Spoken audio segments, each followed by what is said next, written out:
She felt deep embarrassment, openly, directly in the boardroom. Due to the company's dress code, she wore a simple white shirt, an unbranded black pencil skirt, worn flats, and kept her hair loosely tied back, without any makeup. Nora Wells had intended only to present a stack of documents and leave discreetly. However, before she could enter, a taunting voice called out, "Sweetheart, restrooms to the left, billion-dollar boardrooms to the right, don't get lost." The room erupted in laughter. Another person gestured to security, sharply requesting, "Could someone please escort her out? We can't allow back-office personnel to participate in brainstorms." She remained still, visibly surprised, but kept her gaze fixed on the executive who had snapped his fingers, the very same man who had previously mistakenly taken her email pitch deck and presented it as his own. But they were mistaken. The woman who had just been removed from the boardroom was the fiancée of the man who had recently acquired the company where they all worked, and tonight's urgent shareholders meeting would prove to be the most costly experience of their careers. Nora Wells resided in a simple Brooklyn apartment, a fifth-floor walk-up featuring squeaky stairs and a window that shook in the breeze. At 34, she was reconstructing her life following a divorce that left her possessing only a suitcase and a determination to be self-reliant. She held a temporary secretarial position at Vantage Corp, a technology company known for its competitive atmosphere and modern glass-walled offices. Her workspace was a corner cubicle, cluttered with memos that went unread, and her days were filled with coffee deliveries and photocopying tasks. She expressed no complaints, desiring neither sympathy nor attention. She simply aimed to progress steadily, with small, deliberate actions. Just prior to the boardroom incident, Nora was in the Vantage Corp break room, replenishing a coffee pot for a meeting to which she hadn't received an invitation. A collection of analysts entered the room, their conversation ceasing as they noticed her. One, a woman in a tailored suit named Claire, gave a mocking smile. "Look, it's the office cleaner. Still employed?" Her companions chuckled, one of them discarding an empty creamer carton towards the wastebasket, causing it to fall close to Nora's feet. "Retrieve that, please," he said with a playful wink. Claire moved closer, speaking with enough volume for others to overhear. "Honestly, why is she even present? Temporary workers like her diminish the company's image." A manager walked by and quietly laughed, saying, "Focus on your duties, Nora, not fantasies." A ripple of quiet amusement spread through the room, with glances directed at Nora as she deliberately cleaned the counter, her hands sure, but her jaw clenched. She remained silent, showed no reaction, simply completed her task and departed, the sound of their laughter following her like a lingering scent. The break room seemed confined, her sense of self challenged, yet she continued, present but unyielding. Just 11 months prior, she had encountered Asher Wells within a dusty bookstore, both extending their hands toward the identical, well-worn copy of Kierkegaard. He presented as quiet, wearing faded jeans, wire-rimmed glasses, and possessing a smile that felt familiar. They engaged in conversation for hours, philosophical discussions intertwined with laughter, and by the time they departed, Nora's self-imposed restriction against rapid attachment began to weaken. Asher seemed different. He did not display his affluence, although she perceived it through subtle details, like the quality of his watch, which he never mentioned. She never inquired about his financial status. It held no importance to her. Following the pain of her previous relationship, she had resolved to rely on no one. Affection, in her view, meant partnership, not dependence. Nora concealed her employment, even from Asher. When he questioned her about her day, she would reply, "Just paperwork," and redirect the discussion toward literature or aspirations. She preferred it that way. Her difficulties were personal, not his responsibility to resolve. At Vantage Core, she remained unobtrusive, a temporary worker who merged seamlessly into the environment. Her white shirt was clean but unremarkable, her skirt purchased at a discounted price, her flats worn from journeys on the subway, her chestnut hair, habitually tied back loosely, highlighted a face that possessed a natural radiance, despite the fact that no one at the firm acknowledged it. They perceived her as insignificant, unaware that she was once the founder of an AI startup, built entirely from scratch, only to have it taken from her. One morning, Nora was assigned the job of organizing mail within Vantage Core's main office, a glass enclosure where executives displayed their influence. While walking past, Paul Cantor noticed her and called out, "Hey, delivery girl, do you have anything for me? Are you just here to appear busy?" His laughter attracted attention, with assistants smiling from their workstations. He bent down, quickly looking through her stack, dropping envelopes without care. "Bet you don't even know what's in these. Big money stuff, not your level." A coworker added, "Yeah, stick to basic supplies and coffee, sweetheart." Someone quickly shared a video online, showing her dropping the mail, a classic blunder. Criticism accumulated, questions arose about her presence. Nora continued her task, her movements accurate, her expression unreadable. A less experienced employee remarked, "She's like a fixture, helpful, unremarkable." The workspace resonated with derision, words that she neither avoided nor allowed to affect her. She completed her work, departed without a word, her resilience a hidden power they failed to recognize. On Wednesday, Nora was dispatched to the 42nd floor boardroom with a collection of funding reports. She had previously visited that location once, delivering pens, and understood the importance of brevity. The room exuded authority, with a mahogany table, floor-to-ceiling windows, and executives in tailored suits casually discussing billions as if they were small amounts. She tapped gently, but the door opened abruptly, interrupting a sentence and drawing unwanted attention. The development director, Greg Harlan, paused his presentation, his laughter suddenly brittle. "Restrooms are to the left, billion-dollar boardrooms to the right. Be careful not to get disoriented," he remarked. Amusement spread through the room, chairs groaning as heads turned. Nora held the reports tightly, her expression composed despite her accelerated pulse. Another executive, Paul Cantor, smirked, commenting that the janitorial staff these days showed considerable nerve. A third, Victor Reese, raised his coffee mug with a knowing look. "Take this back down, please," he said.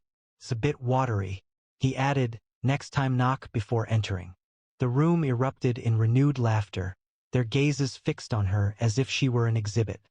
The most difficult encounter was with Greg, the man who had taken her pitch deck 2 years prior. It was a neural net concept she had emailed in confidence, and she watched as he presented it as his own innovation at a conference. She had been working as a temporary employee then, voiceless and unable to challenge him. She offered a slight smile, a courteous nod, and turned to depart, her flats making no sound on the marble. There were no spoken words, no objections, only a sustained look that held Greg's gaze a moment too long.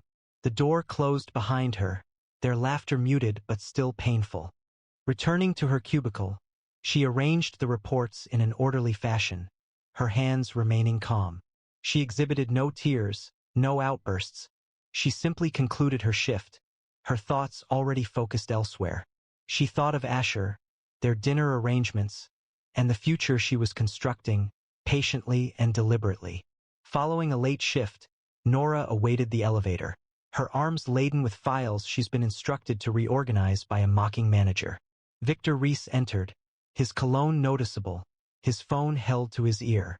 He looked at her, a smirk playing on his lips, and said into the call, "Yeah, some temps are using the lift."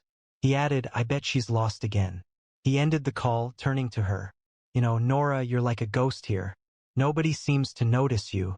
His laugh was sharp, amplified by 2 assistants who followed him, one copying her weary stance. "Carrying all that junk? Is this a movie playing secretary?" Mother questioned. Someone nearby took a picture, sharing it online with the caption, "Temp life, sad and overloaded."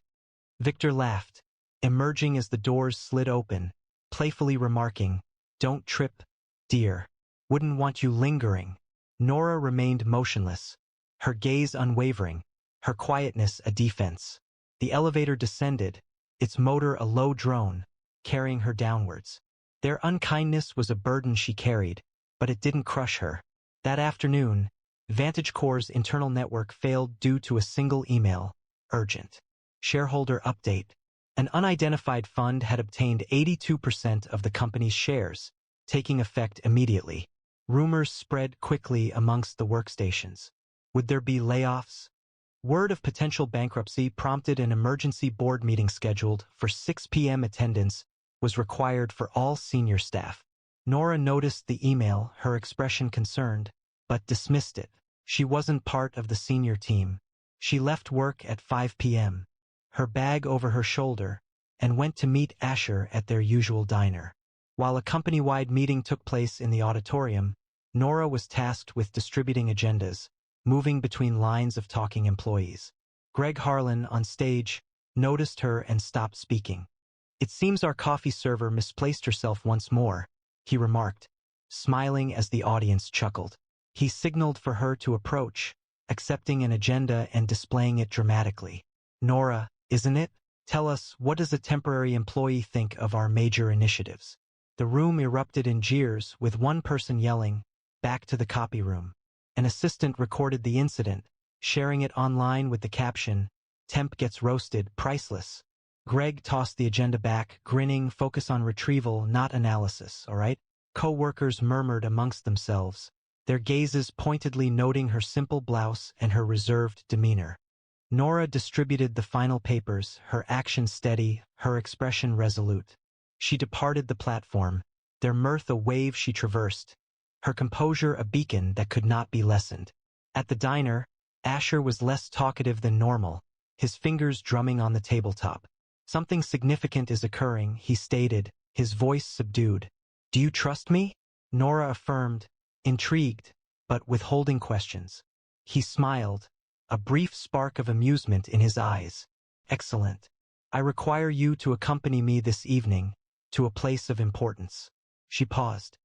The dust lay thick on her flats, and her shirt was a little creased, yet his hand on hers felt firm and reassuring. "Okay," she said, her pulse quickening. She wasn't sure of their destination, but with Asher she always felt secure. One lunch hour, Nora found herself alone in the Vantage Core cafeteria, rereading a memo she had typed. A group of marketing representatives, led by Claire once more, positioned themselves close by, their voices carrying. "Honestly, it's her again. Does she ever go anywhere?" Claire remarked, rolling her eyes. "I bet she's enjoying finding mistakes in her own typing." Laughter erupted, with one person playfully tossing a napkin that landed on Nora's tray. "Oops, thought you were the cleanup crew," he said, grinning. Another person shared a surreptitious photo online, captioning it "Temp lunch, lonely and lame." Comments criticized her skirt and her solitude. A coworker leaned in, feigning sweetness. "Nora, dear, why not find a permanent job? This isn't your place," they said. The cafeteria was filled with chatter, all eyes on her, anticipating a reaction. Nora carefully folded the memo, her hands remained steady, and her gaze was unwavering. She rose, carrying a tray, and departed, their jeers following but failing to affect her deeply. She possessed an inner strength they couldn't diminish. At 6 p.m., the Vantage Core boardroom was full, a palpable tension hanging in the air. Greg Harlan straightened his tie, remarking to Paul Cantor, "Some ambitious individual is likely here to dismantle us." Victor Reese checked his phone, commenting on stock values. The doors opened, and Asher Wells entered, having exchanged his jeans for a tailored suit, and without his glasses, his presence dominating the room. Nora stood behind him, wearing a simple white shirt and worn flats. The atmosphere grew still. Greg's smile disappeared. Paul's coffee cup shook. Victor's phone slid across the table. "Apologies for the delay," Asher said, adjusting his watch. "We've just resolved some unnecessary equity." His tone was even, yet each word carried weight. He indicated Nora, who remained quiet, her gaze sweeping across the room, not with anger, but with composure. A manager struggled with his phone, enlarging a photograph online, his complexion draining. "Asher Wells," he murmured. "The investor, the one, goodness." Asher didn't delay. "Vantage Corp's been poorly administered for years," he began, moving back and forth. "Ineffective departments, a harmful atmosphere, misappropriated concepts." His gaze shifted to Greg, who visibly recoiled in his seat. "Starting now, a restructuring is underway. The marketing department has been reduced by half, developments are being reviewed, and several contracts," he hesitated, allowing the word to linger, "have been terminated."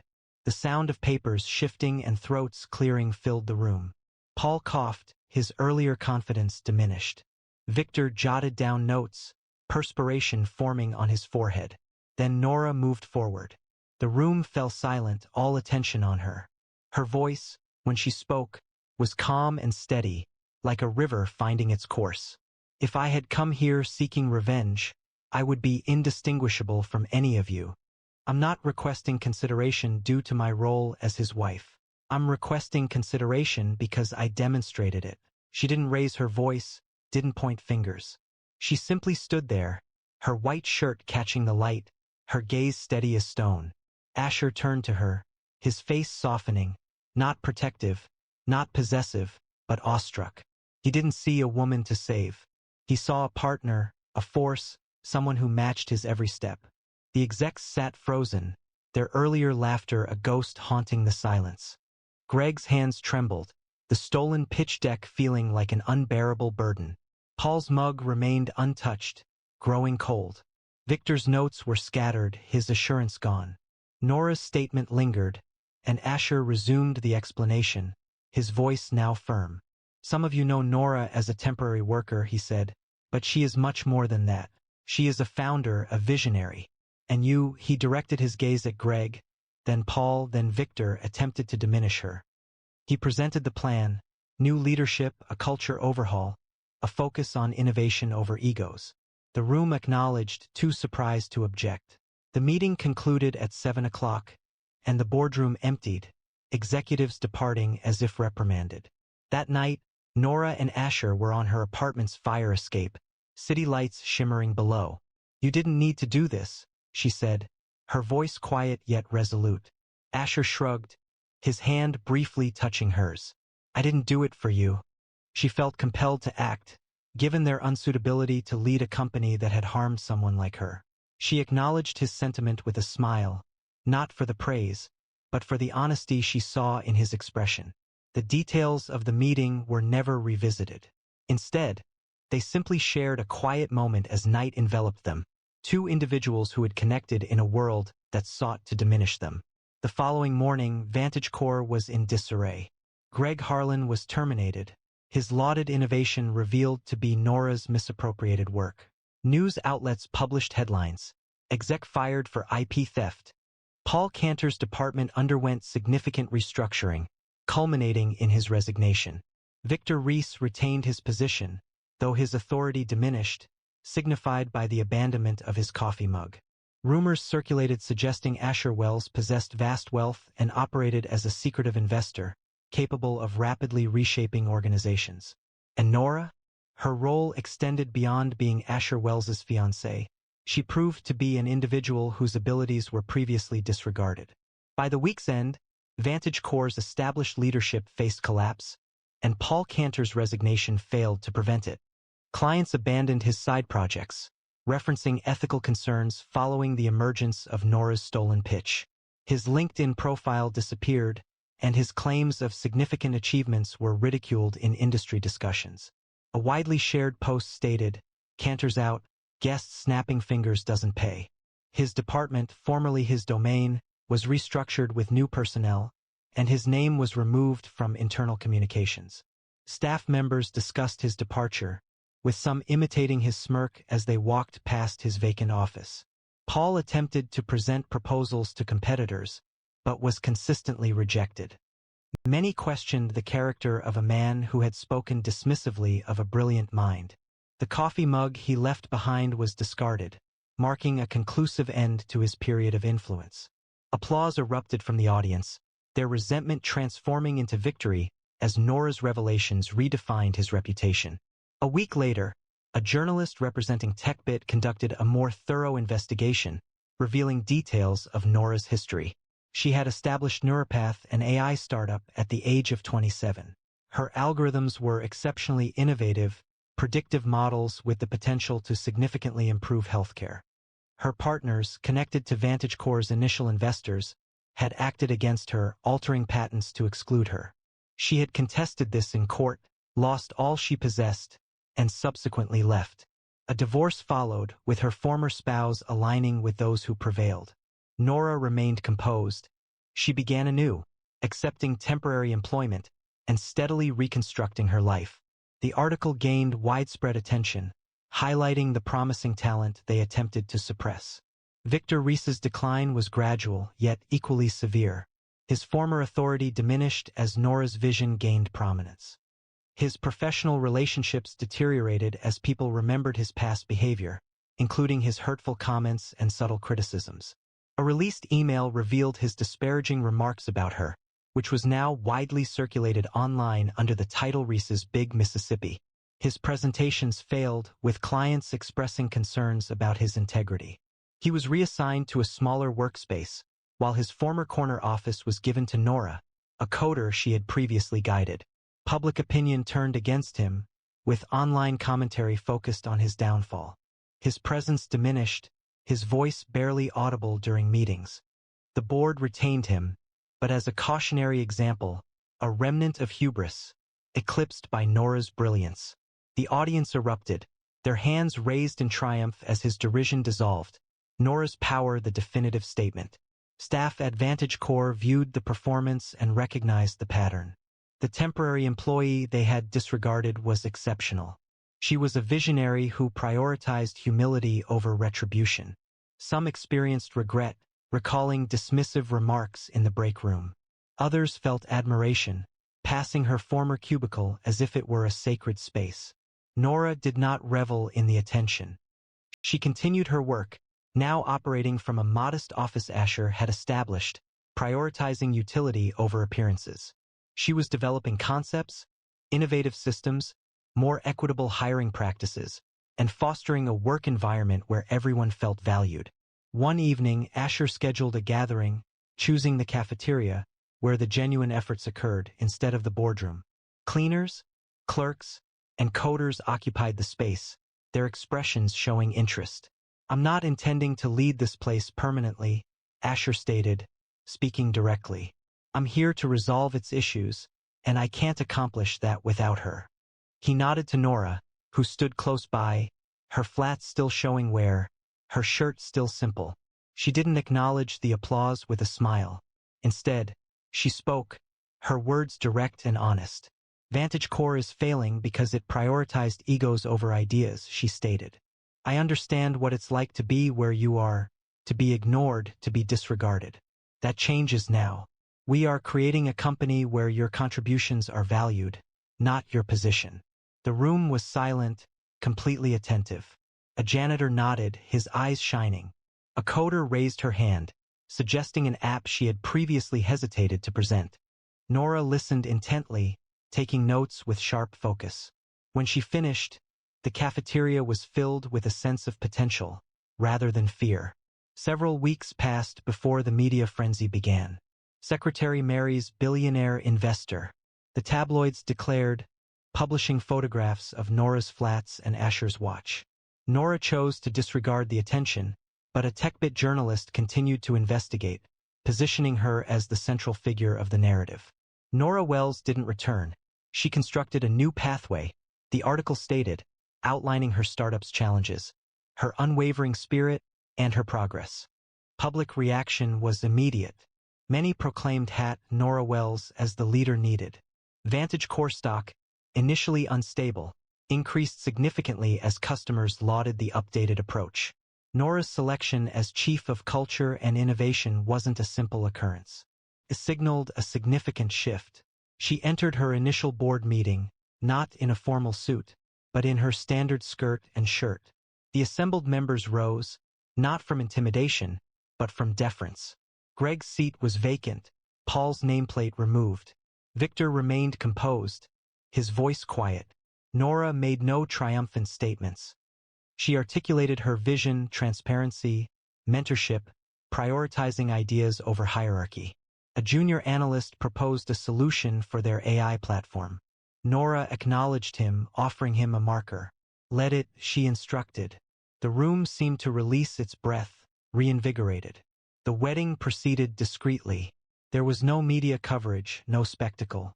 Nora wore a simple dress and Asher wore a plain suit.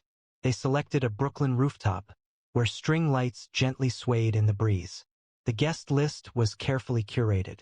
It included 100 women from Vantage Corps lowest floors, receptionists, coders, and cleaners.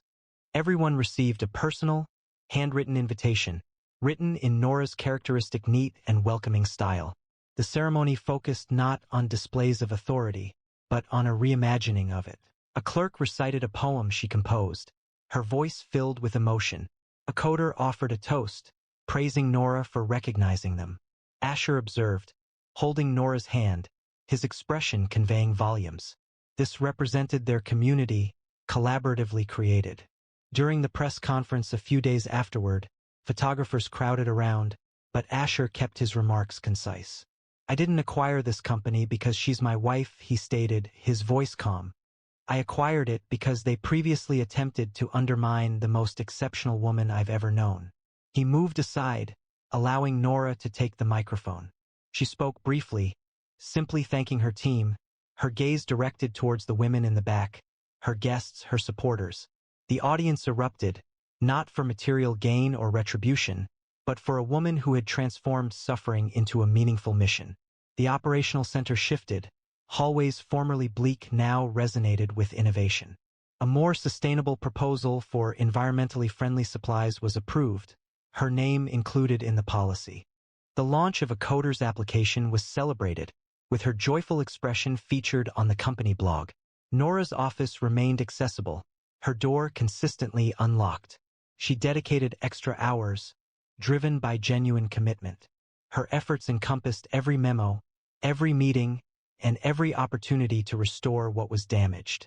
One peaceful evening, Nora and Asher strolled through that familiar bookstore, their fingers lightly touching as they examined the books. She selected a volume, not Kierkegaard, but a recent AI journal, where her name appeared in a published article. A faint, genuine smile touched her lips, and she tucked it away. It wasn't necessary to voice it. The world they had created was sufficient, robust, equitable, and belonged to them. If this narrative resonated with you even slightly, please comment, share, and subscribe for additional content. One morning, Jessica Harper, a woman of simple tastes, experienced a deeply embarrassing incident at Atlantic National Bank. Her bag was emptied, coffee spilled onto her shirt, and she was pushed towards the exit, ridiculed for her sweatpants and treated with derision as if she were out of place. The lobby was filled with hushed whispers and scornful looks as she stood there, feeling frozen and utterly ashamed. However, the atmosphere abruptly shifted as her billionaire husband arrived. With a single, understated instruction, derision transformed into remorse, laughter into apprehension, and pride into complete astonishment. The bank presented a facade of smooth marble counters and subdued conversations, an environment where affluence seemed to permeate every gleaming surface. Jessica entered, dressed in gray sweatpants and a simple white t-shirt, her auburn hair pulled back in a relaxed ponytail. She possessed a striking beauty, with soft green eyes and a graceful demeanor, though her unassuming attire concealed it from view. Ethan stood nearby, dressed sharply in a tailored charcoal suit, projecting a sense of quiet confidence. They had come to open an account for the Harper Foundation, Jessica's nonprofit organization that invests millions in children's education, beginning with a substantial deposit for a new scholarship program. Ethan's phone vibrated. It was a call from abroad that he was obligated to answer. Consequently, he stepped outside, allowing Jessica to approach the counter by herself. She held a folder containing the necessary documents and offered a warm smile as she greeted the teller. Before the young clerk could reply, Vanessa Brooks, the branch manager, intervened. Vanessa, who was tall and appeared stern, with blonde hair neatly pulled back and a suit that conveyed authority, observed Jessica's clothing and paused. Her eyes narrowed, and her lips formed a thin, skeptical line. "Can I help you?" she inquired, her voice cold, as if Jessica had entered the incorrect location. Jessica maintained a calm tone. "I would like to open an account and make a deposit for the Harper Foundation." She pushed the folder across the counter, but Vanessa didn't acknowledge it. Instead, she bent over the counter, her eyes examining Jessica's sweatpants with disapproval. "And where did this money originate?" she demanded, her voice sharp enough to attract attention. "We represent a respected organization. Our clientele maintain a particular expectation. I require more than your assurance to confirm this isn't questionable." Jessica's face reddened, but she didn't object, simply opened the folder, indicating the documents. Vanessa didn't simply question her. She leaned across the counter, took Jessica's tote from her shoulder, and spilled its contents onto the floor. A phone, a wallet, keys, they scattered like refuse. "Let's see what you're truly carrying," she said, sneering, and kicked Jessica's wallet beneath a chair. Marcus clapped. "Bet it's stolen. Look at her clothes." Ryan reacted, whispering, "That's excessive." But Vanessa retorted, "Quiet, child. This is my performance." Jessica bent to collect her belongings, her hands shaking. Despite her distress, she remained composed, picking up her things as the crowd watched, their quietude feeling like a painful twist. Vanessa intervened. She grabbed the folder, examining its contents with a showy doubt, then threw it back onto the counter with a dismissive noise. "This could be fabricated, as far as I know," she stated, her voice growing louder. "People like you don't simply walk in with foundation money. What's your game?" Several clients waiting in the queue seemed restless, their gazes moving between Jessica and Vanessa. A man wearing a pinstripe suit quietly remarked to his wife, "She doesn't appear to fit in." Jessica's grip on the folder grew tighter, but she maintained her composure. "This is genuine. My husband and I—" Vanessa interrupted, advancing, her finger pointing just an inch from Jessica's face. "Don't offer me explanations." She spoke sharply. "I've seen your type, looking like you just woke up, thinking you can defraud a bank like this. I ought to summon security immediately." The room fell silent, many heads turning. A teller, Ryan, visibly flinched behind the counter, but remained silent. Jessica felt her heart race. She disliked confrontations, but she didn't react, maintaining her composure as a silent defense. The discomfort continued. Vanessa signaled a security guard, Marcus, a large man, who approached with a concerned expression. "Watch her," she ordered, her voice loud and sharp. "I don't trust this one. She's likely here to do something dishonest." Marcus crossed his arms, standing over Jessica, as Vanessa smirked. "What's in that bag?" she demanded, pointing at Jessica's plain canvas tote. "Open it, let's see what you're hiding." Jessica's voice trembled slightly, but she remained composed. "Just my phone and wallet," she replied, unzipping it to show them. Marcus escalated the situation, taking a cup of coffee from the counter and inadvertently spilling it down Jessica's shirt. The hot liquid soaked her white t-shirt and dripped onto her sweatpants. "Oops, thought you needed a wake-up call," he remarked, smirking as Vanessa laughed. "Now she looks the part, wet trash." The pinstripe guy chuckled, saying, "Perfect upgrade for a beggar," while the fur coat woman snapped a photo, giggling, "This'll go viral, scammer gets soaked." Jessica remained there, soaked and with stinging skin, her demeanor a sharp difference from their hostility. Yet the crowd's laughter continued. Vanessa scoffed, "A likely story," as Marcus searched, retrieving her keys and throwing them onto the counter as if presenting evidence. A woman in a fur coat close by chuckled, murmuring to her companion, "She looks as if she's requesting money, not making a deposit." Vanessa proceeded with her remarks. She took Jessica's folder once more, this time tearing a page from the Foundation's proposal in two and throwing it to the floor. "This is worthless, likely printed from a deceptive website," she exclaimed, her voice resonating as Marcus encouraged, "Yeah, destroy it all. She's a fraud."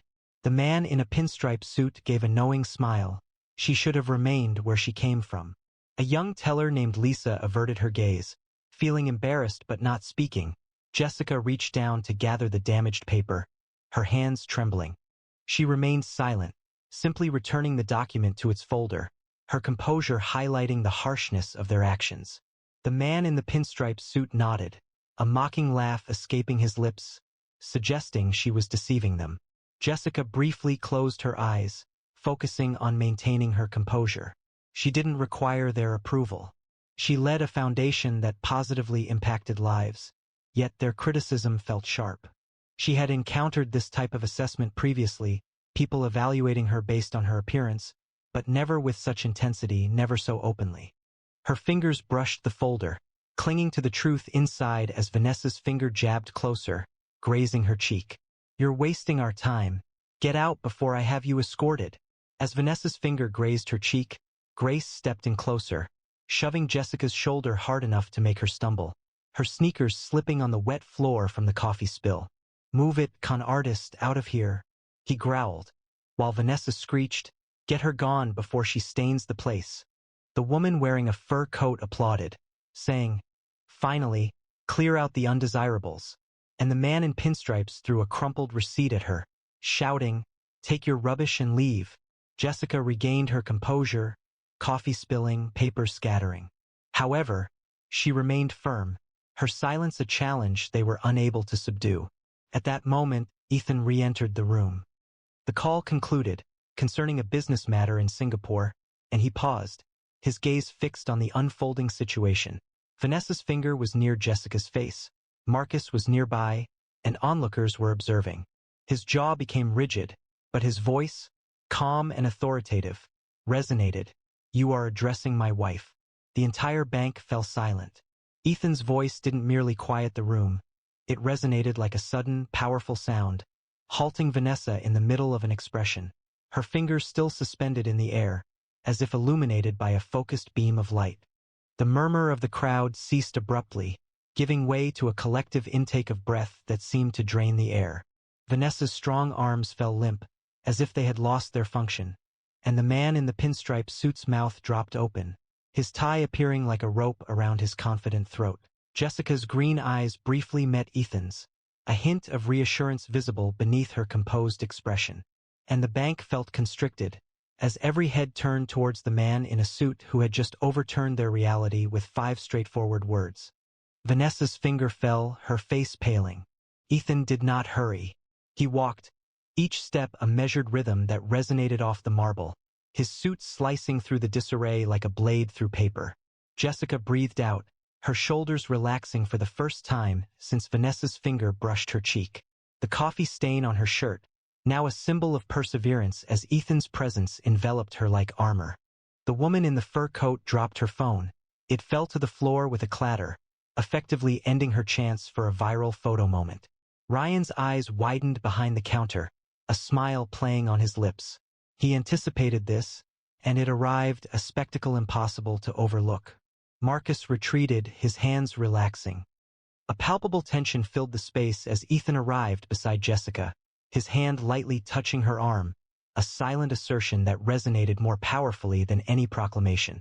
This moment dissolved the room's self-satisfied atmosphere, leaving Vanessa's scorn devoid of impact and Marcus's confidence diminished. The man in the pinstripe suit recoiled, his wrinkled receipt still visible where Jessica had been, now symbolizing his flawed assessment, while the woman with the fur coat's laughter faded into a stifled cough, her fur seeming to envelop her in shame. Ethan's hazel eyes focused on Vanessa, conveying a sense of impending confrontation, and the audience perceived it. The situation shifted. The woman who had been the target of ridicule now commanded attention, poised to dispel every unkind remark. The man in the pinstripe suit's laughter ceased abruptly, and the woman wearing fur momentarily paused, her amusement cut short. Ethan approached Jessica, his suit impeccable, his stance radiating quiet intensity. What's going on here? He inquired, having witnessed enough. Jessica gently touched his arm, her gesture reassuring yet resolute. It's okay, Ethan. I was simply attempting to open the account. Vanessa hesitated, speaking with a slight tremor. I was unaware.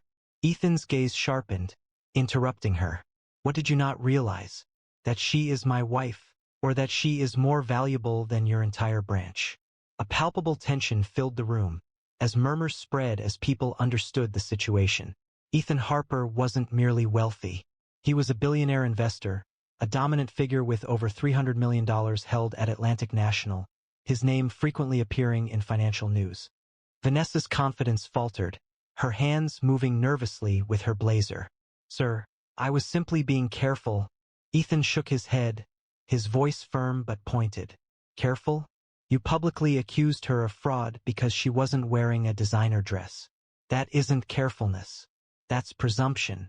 Jessica moved forward, her green eyes bright, her tone composed. It's not about my being his wife. It's about you treating me as if I don't fit in because of my appearance. That's the issue here, not my account. The audience moved, some agreeing, others avoiding eye contact, acknowledging the reality of the situation. Marcus retreated to his position, lowering his head, as Ryan, the teller, quietly said, "I tried to warn her." The man in the pinstripe suit straightened his tie, falling silent, while the woman with the fur coat gripped her handbag. Her enjoyment vanished. Ethan's eyes scanned the room, focusing on Vanessa. "You embarrassed her without justification. She's here to make a deposit that will assist children who would never otherwise be in a place like this. Children you would likely criticize as well." Jessica affirmed, stating the Harper Foundation isn't about appearances, it's about people. She added, "You didn't even ask." The glass doors opened, and a man in a gray suit hurried in. William Carter, the bank president, appeared, his face etched with worry. Ethan had likely contacted him, probably Ryan, and he'd left a meeting uptown. "Mr. Harper?" "Mrs. Harper," he said, breathless. "I'm so sorry, I just heard. Please, let's talk privately." He gave Vanessa a look that seemed intense, then indicated a side office. People stepped aside, their expressions showing surprise as Ethan and Jessica entered. Her sweatpants a noticeable difference from the bank's polished surfaces, yet her poise exceeding it. Inside the office, William closed the door, his hands joined, stating, "This is unacceptable. I am truly sorry. What actions can be taken?" Jessica took a seat, a folder resting on her lap, her voice steady and resolute. "I am not seeking compensation for myself. However, this must never occur again, not to any individual. Instruct your employees to look beyond outward appearances. Establish a policy of respect for every individual entering the premises regardless of attire, and collaborate with my foundation to provide underprivileged students with access to accounts and financial literacy opportunities." Ethan leaned forward, stating, "You've been entrusted with $300 million of my funds. Ensure its proper use or I will relocate it." Vanessa attempted to retract her statement, her voice trembling as Ethan looked at her intently. "Mr. Harper, I didn't intend that. I have financial obligations, I have a child," she pleaded, her blonde hair escaping its tight bun in her panic. Jessica looked at her, coffee still staining her shirt, and said coolly, "You meant every word. You judged me without asking." Ethan stepped in, towering, "She's right, you're finished here. Cry all you want, your career is over." William nodded from the doorway, "Suspension is just the beginning. A full review will be completed by tomorrow." Vanessa crumpled. Her smugness vanished as the crowd watched her fall, their earlier jeers now a bitter echo. William quickly nodded, taking notes, affirming, "Done. Everything. I'll oversee this personally." He hesitated, then announced, "Vanessa is suspended, effective immediately, pending review. This isn't representative of our values." Jessica inclined her head, considering, "That's good, but don't just issue penalties. Address the underlying issues. People are capable of change." Marcus faced his own accountability. William summoned him after Ethan and Jessica departed, his face flushed with embarrassment. "I wasn't aware of her identity." He pleaded, "Please, I need this job." His large build seemed to diminish under the president's gaze. William spoke with cold authority. "You pushed her, causing her to spill coffee. You're fortunate it's only a suspension, another infraction, and you're terminated." The pinstripe man and the woman in the fur coat retreated, their laughter fading into hushed discussions about Marcus's potential demise, the part they played in the situation clearly troubling them. Jessica's subtle triumph lingered in the atmosphere, a harsh truth they would have to accept, and the audience had reason to celebrate her ascent over their failure. Ethan grasped her hand, displaying his pride, as William assured them updates would be provided by the end of the week. The agreement was finalized, achieved through encouragement rather than intimidation. As they prepared to depart, Jessica glanced back, her gaze meeting Vanessa's through the window. Vanessa remained present, visibly anxious near the counter. "One more thing," Jessica said quietly. "We're offering a parent workshop next month for families with children experiencing difficulties in reading. Vanessa is invited to attend. We sometimes make hasty judgments without understanding the challenges others face." William seemed taken aback, then he nodded. She would be informed. They exited, Ethan's arm around her, the bank now noticeably calmer. The murmurs and giggles had ceased. Jessica's tote bag swayed beside her. Her sweatpants remained the same, yet her aura had altered the atmosphere. Vanessa remained motionless, her suspension a burden she would take with her. The man in the pinstripe suit discreetly left, his head bowed, and the woman with the fur coat refused to make eye contact, her purse offering no protection. William observed their departure, already composing reports, aware that $300 million and a valuable lesson were at stake. The morning sun touched Jessica's face, and she released a breath, feeling the tightness dissipate. Ethan looked at her, his expression gentle. "Are you all right?" She responded with a nod, a faint smile appearing. "Yes, it's not solely about us, it's about their learning process." He kissed her forehead, and they proceeded, leaving the bank behind, which seemed a little less arrogant, a little more relatable. If this narrative evoked a feeling in you, please consider liking, sharing, commenting, and subscribing. Entering the interview at a leading financial firm, she felt belittled by a panel who mocked her linen shirt and accused her of being a fraud. They dismissed her impressive resume, laughing, and declared, "You're no leader. Go fetch coffee." Despite the humiliation, Elena remained composed, concealing a secret that would dramatically alter their perception. Shortly thereafter, the CEO addressed her with deference, his voice wavering, "Madam Chairwoman." The Altera Group's headquarters dominated Manhattan's skyline, a glass monolith projecting power and prestige. Its lobby resembled a cathedral of wealth, featuring marble floors, gold-trimmed elevators, and a chandelier, comparable in size to a small car, scattering prisms across leather sofas. Altera was a financial titan managing trillion-dollar portfolios for governments, tech giants, and old money dynasties across Europe and beyond. The boardroom regularly welcomed Nobel laureates, and its executive suites saw a constant turnover of individuals from Ivy League institutions. The company fostered a demanding culture, where presentation held as much weight as skill, and an unsuitable suit could jeopardize a career. Altera's Instagram showcased its C-suite members wearing Armenian Rolexes, projecting a carefully constructed image of exclusivity. It was an environment where status served as protection, and those not belonging often faced rejection. Elena Royce entered the lobby, her white linen shirt crisp yet plain, her cream trousers tailored but understated, her flat shoes making no sound on the marble. At 39, she presented a striking image through her composure, with hazel eyes that conveyed both kindness and determination, dark hair styled in a low ponytail, and no cosmetics beyond a touch of lip balm. Her canvas tote held a notebook, a pen, and a well-worn copy of The Wealth of Nations. Elena possessed a legendary status in finance, holding a double MBA from Oxford and MIT. She had spent 15 years directing strategy for leading investment funds in Zurich, Singapore, and Boston, and had received personal endorsements from 3 global banking CEOs. A decade prior, she had designed Altera's recruitment system as a consultant, focusing on fairness and meritocracy, before transitioning to chair a private foundation. Today, Elena returned incognito to evaluate that system, presenting herself as an applicant for the position of Global Strategy Vice President. Her financial resources, connected to her husband's tech empire, were extensive but not readily apparent. She favored keeping it so. The receptionist, a young woman named Chloe with a neat bun and diamond earrings, observed Elena's attire and smiled faintly. Applicants for interviews utilized the side entrance, she stated, indicating a glass door. Elena acknowledged, her tote bag over her shoulder, and proceeded as directed, disregarding the hushed conversations from the suited executives in the vicinity. While Elena waited in the hallway prior to her interview, the other candidates, dressed in expensive suits and displaying a sense of superiority, gathered in a group around her, their murmurs cutting like barbs.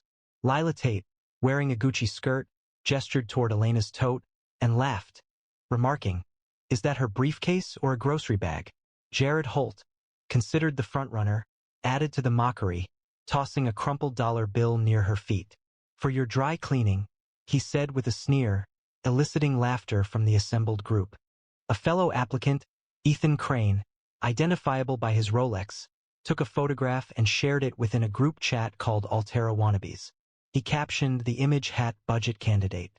The sound of their amusement reverberated through the hallway as phones recorded Lila's chant. No suit. No shot. Emily Voss, a junior HR staffer, observed from close proximity, offering no intervention. Elena's grip on her tote bag tightened, her hazel eyes reflecting suppressed distress.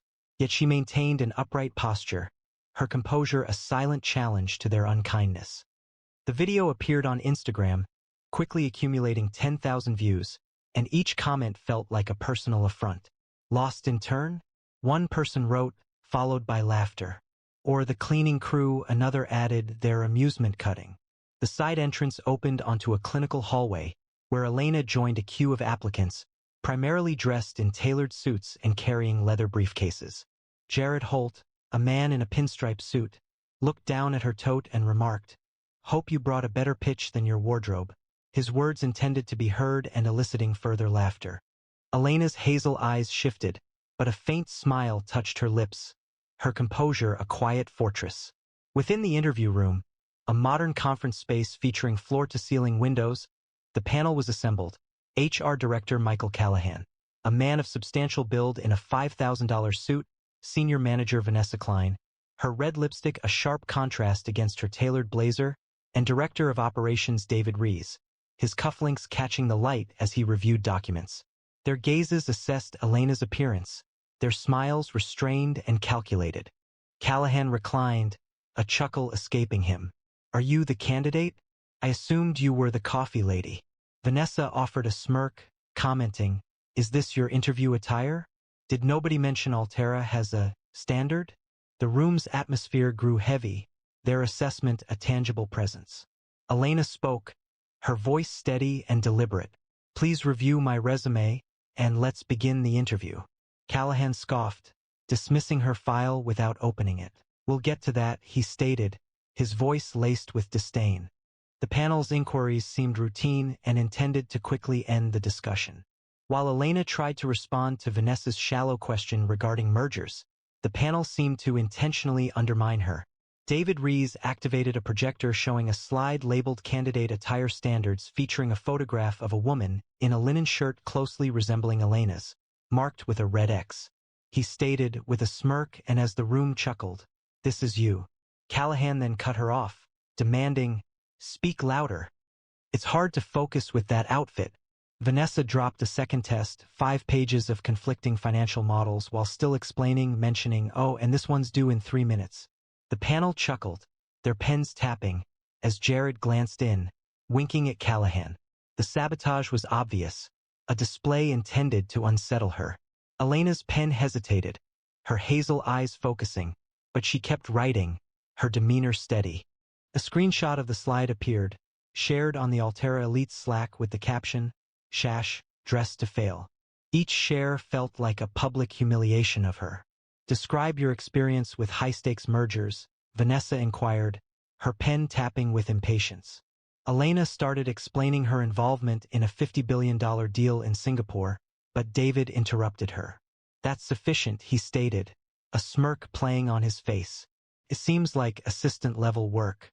The panel looked at each other, their enjoyment evident. Then Callahan placed a 10-page financial analysis test onto the table. 5 minutes, he stated. "Let's see if you're worth our time." The test was exceptionally difficult, filled with complex equations, inconsistent data, and designed to be failed. Elena reviewed it, her hazel eyes focusing, but she wrote consistently, her pen moving with accuracy.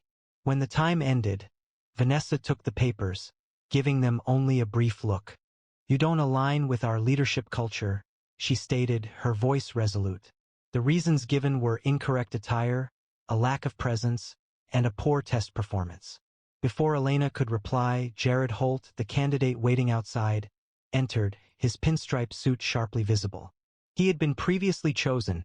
His interview was a mere formality following a $200,000 donation to Callahan's private fund.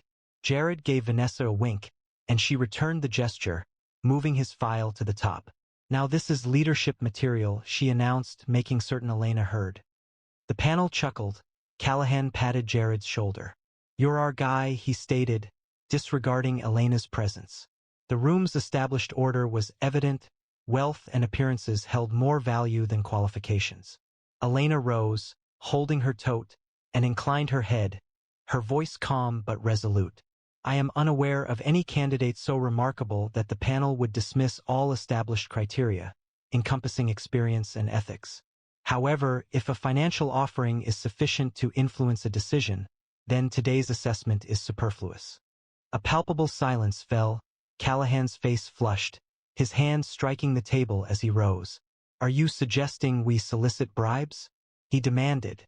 Do you have any understanding of who you're addressing? This is a leading financial conglomerate, not a venue for unfounded claims. Vanessa's slight smile disappeared, and her pen fell from her hand. David moved closer, his tone sharp. You display a remarkable lack of respect, madam. It's no surprise you present yourself so plainly. The other candidates in the hallway, looking through the glass, murmured, She's finished. Elena remained unmoved. She met Callahan's gaze, her voice calm and measured. I know precisely who I am addressing, she stated, and with equal clarity, who is not worthy of a place at this table. A profound silence filled the room, unsettling the panel, their eyes shifting with unease. As Elena's words lingered, Vanessa turned to David, her whisper carrying through the space. She is likely a dissatisfied employee seeking legal action, she remarked with a smirk. Observe her closely. It seems likely she created her resume at a public library. The interview panel reacted with laughter, their voices cutting, as Jared joined in, offering a playful salute to Elena. Better luck at the temp agency, he remarked, high-fiving David. Candidates in the hallway quietly chuckled, recording the interaction on their phones for a private Slack channel named All Terra Elites. The video circulated rapidly, accompanied by captions like, Our coffee lady crashes. Comments followed, including dismissive remarks like, What a loser! Fire her already. Elena's fingers gripped her tote, her hazel eyes unwavering. However, the shame felt palpable, enveloping her like smoke. She remained silent, her dignity serving as a defense against their harshness. The panel's derision intensified.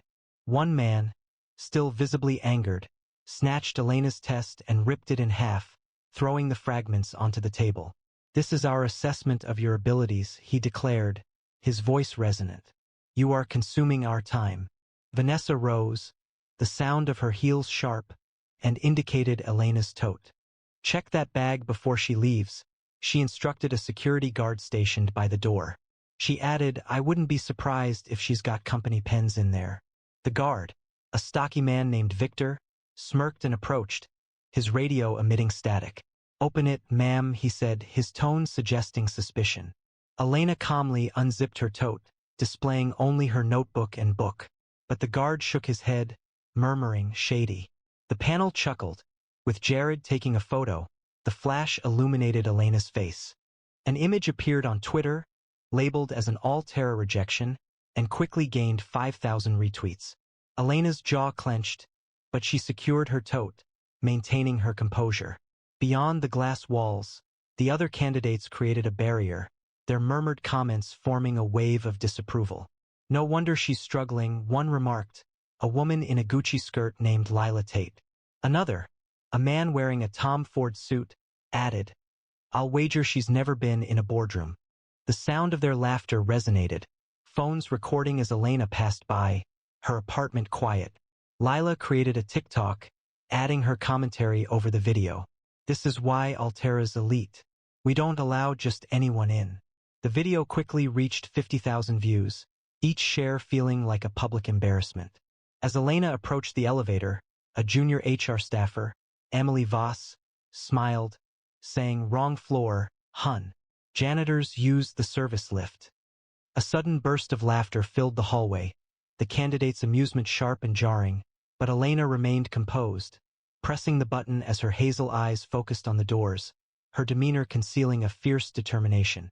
The elevator hadn't finished closing when the panel delivered their final critique.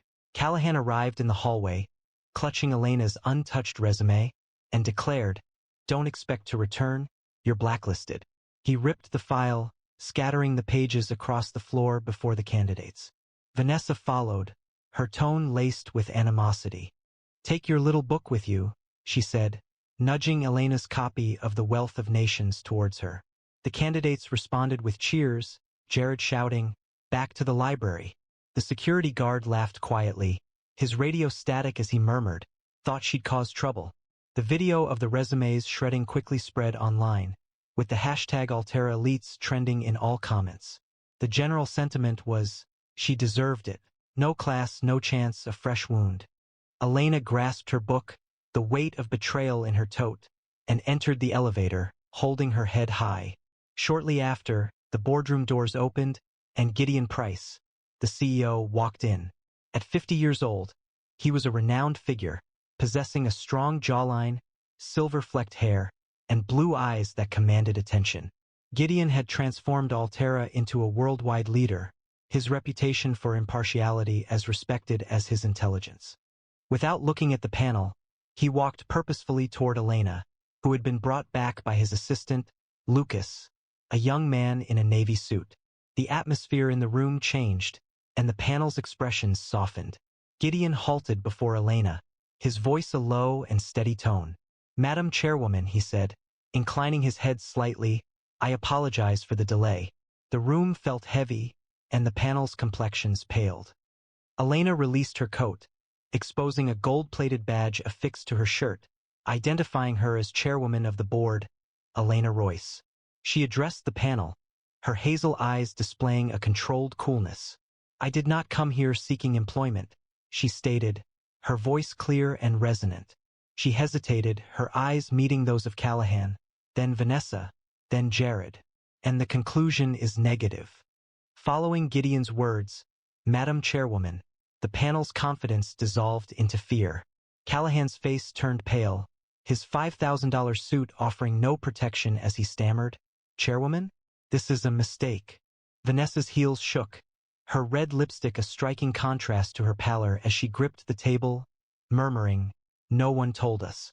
David's cufflinks made a clicking sound as his hands trembled, his projector slide still displaying the taunting image of Elena's outfit. Elena retrieved a tablet from her tote and presented a live feed of the Altera Elite's Slack, revealing their captions, "Hat Coffee Lady crashes dressed to fail." To the assembled group, "You fostered a culture of corruption," she stated, her voice composed yet forceful, her hazel eyes focused intently on each panelist. The candidates in the hallway reacted with surprise, dropping their phones as Lucas displayed Elena's identification on the wall, prominently showing her title, Chairwoman of the Board. Gideon's blue eyes darkened, his voice a growl. "You're done," he told the panel, their careers vanishing before them.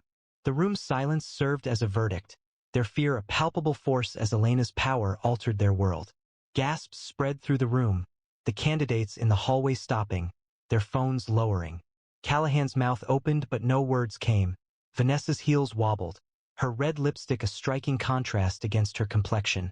Jared's pinstripe suit seemed to contract, his confidence gone. Elena advanced, placing her tote on the table, her voice unwavering. 10 years ago, I established Altera's hiring process to emphasize merit, skills, ethics, and vision, she stated. Today, you have demonstrated that it has become a venue for corruption and prejudice. She retrieved a folder from her tote, passing it to Gideon. This contains proof of payments to guarantee positions, encompassing Mr. Holtz.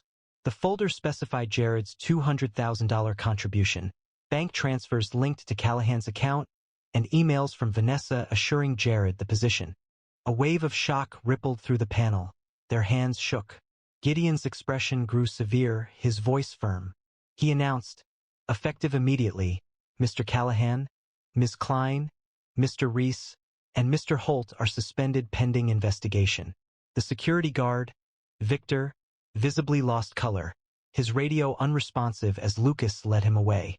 The consequences were substantial. By noon, Altera's board initiated a comprehensive inquiry, revealing a system of compensated roles and discriminatory behaviors. Callahan's fund was frozen, his $5,000 suit offering no protection as he confronted fraud charges. Vanessa's LinkedIn profile was overwhelmed with bribe queen comments, and her consulting engagements were canceled. Jared's finance career suffered a devastating blow, his pinstripe suit becoming a relic as firms placed him on a blacklist. The investigation uncovered that Lila Tate and Emily Voss had disclosed internal memos that ridiculed unsuitable candidates, resulting in their terminations and the suspension of their social media accounts for hate speech. Elena's inquiry went beyond suspending the panel. It removed individuals involved in wrongdoing from Altera's boardroom. She called for an urgent board meeting, appearing with a linen shirt illuminated by the chandeliers, and presented a file detailing 20 managers connected to the bribery scheme, their names displayed on a screen. The board, previously unconcerned with reputation concerns, remained motionless, their professional attire providing no protection as Elena's voice resonated. "You facilitated a process that traded trust for money." Sarah Holt, Callahan's deputy and the individual who had approved Jared's deal, visibly lost color as security personnel led her away. A palpable change in the room's atmosphere occurred, with directors visibly shaken as Elena implemented the Royce standard, requiring ethics audits for every new hire. The Financial Times broadcast her speech live, her tote bag visible on the podium as she stated, "Altera will lead by merit or it will not lead at all." Online platforms celebrated her, with the hashtag #BoardroomBestrending gaining traction, each message acknowledging her bold leadership. The LinkedIn profiles of the removed managers disappeared, their apprehension regarding Elena's determination leaving a lasting impression. The Street Journal published a front-page article detailing the Altera scandal, highlighting bribery and bias within the financial giant. Social media exploded, with at Altera becoming a global trending topic, users posting commentary. They ridiculed her shirt, now they are without employment. The hallway candidates, previously Elena's detractors, confronted a public accounting as Lucas broadcast the interview recordings to Altera's internal network. Lila Tate's Gucci skirt appeared to droop as a TikTok video making fun of Elena appeared, her face flushed as colleagues murmured, "That's her." Jared's dollar toss played again, his pinstripe suit offering no protection. As gasps echoed in the hallway, his Altera-inspired group chat, with 200 members, was revealed, causing embarrassment. Ethan Crane's Rolex shone as he attempted to leave, but security prevented him, his photo post now labeled, #career killer online. Elena stood at the room's center, her tote on the table, and stated, "You judged me by my shirt, not my skills.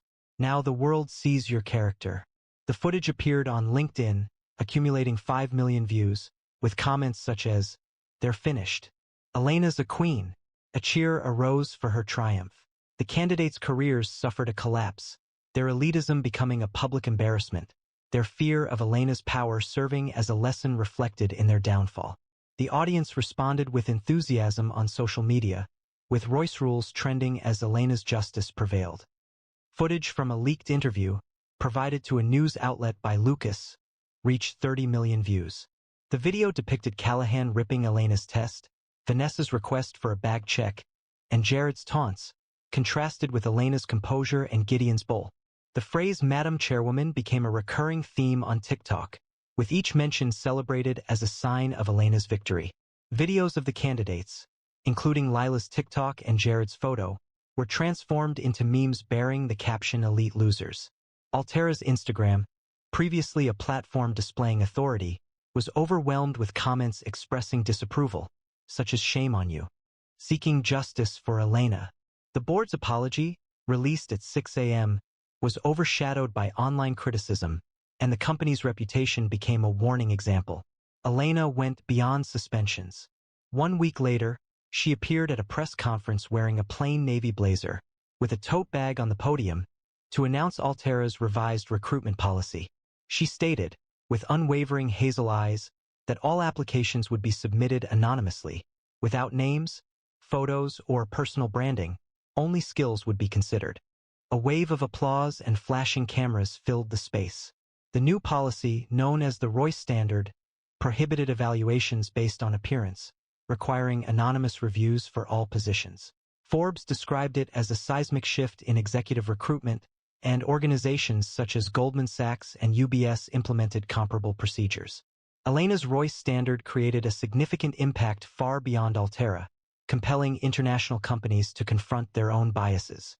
During a Davos panel discussion, Elena, with her tote by her side, urged CEOs to implement blind hiring, her hazel eyes focusing intently on a visibly unsettled bank executive who had previously criticized her consulting work. The room fell silent. His apology was subsequently tweeted, and Hatch Elena effect became a trending topic as 50 firms committed to reforms. Following the panel at Altera, the desks were cleared, Callahan's awards were discarded, Vanessa's designer pens were taken, and Jared's framed MBA was placed in a bin. Colleagues observed with astonishment as Elena passed, her flats making no sound, her voice composed. This exemplified accountability. The Economist highlighted her with the cover story, The Chairwoman's Revolution, her linen shirt becoming symbolic. The individual responsible exhibited clear apprehension, their names removed from finance records, their workspaces deserted as Elena's policies transformed the industry. Online platforms expressed approval, with users commenting, she straightened the executive out. Elena's influence, understated yet profound, left those responsible feeling shaken. Elena's impact extended beyond Altera. Her foundation initiated a worldwide program, providing financial training to 10,000 women, equipping them to address bias, with workshops featuring accounts of discrimination. She meticulously managed every aspect, her notebook documenting numerous ideas, and her tote bag a familiar sight at seminars. Her husband, Nathan Royce, a tech billionaire who established a cybersecurity enterprise, offered his support discreetly. His Gulfstream was stationed at Teterboro, yet it was Elena's vision that fueled change. The boardroom where she'd been mocked became the Royce Conference Center, honoring her legacy. Correspondence arrived from candidates globally, expressing how the Royce standard instilled hope. Elena read each letter, her hazel eyes reflecting determination. Altera didn't fully regain its former vibrancy. Its stock price stabilized, but the company's culture transformed, the Royce standard eliminating elitism. Altera's Instagram now highlighted a varied workforce, its chandeliers softened by Elena's influence. Callahan and Vanessa receded from public view, their bribes becoming a minor detail. Jared's LinkedIn profile remained inactive, his confidence concealed. Lila and Emily sought employment in retail, their TikTok videos removed. The public observed Elena's ascent, her white shirt symbolizing strength. She refrained from boasting, instead establishing a more equitable system, utilizing composure rather than animosity. Elena and Nathan enjoyed evenings in their Brooklyn brownstone, where the garden echoed with their daughter's laughter. She wore a linen shirt, he wore jeans, no tie. They discussed strategy over coffee, her tote on the counter holding a new photo. Elena at the policy launch, her smile radiant. Their wealth was immense, but their mission was greater, rooted in a shared belief in fairness. The world knew Elena now, not as a billionaire's wife, but as a force who turned scorn into systemic change. Elena Royce didn't need a title, she was the standard. If the story moved you, please like, share, comment, and subscribe for more.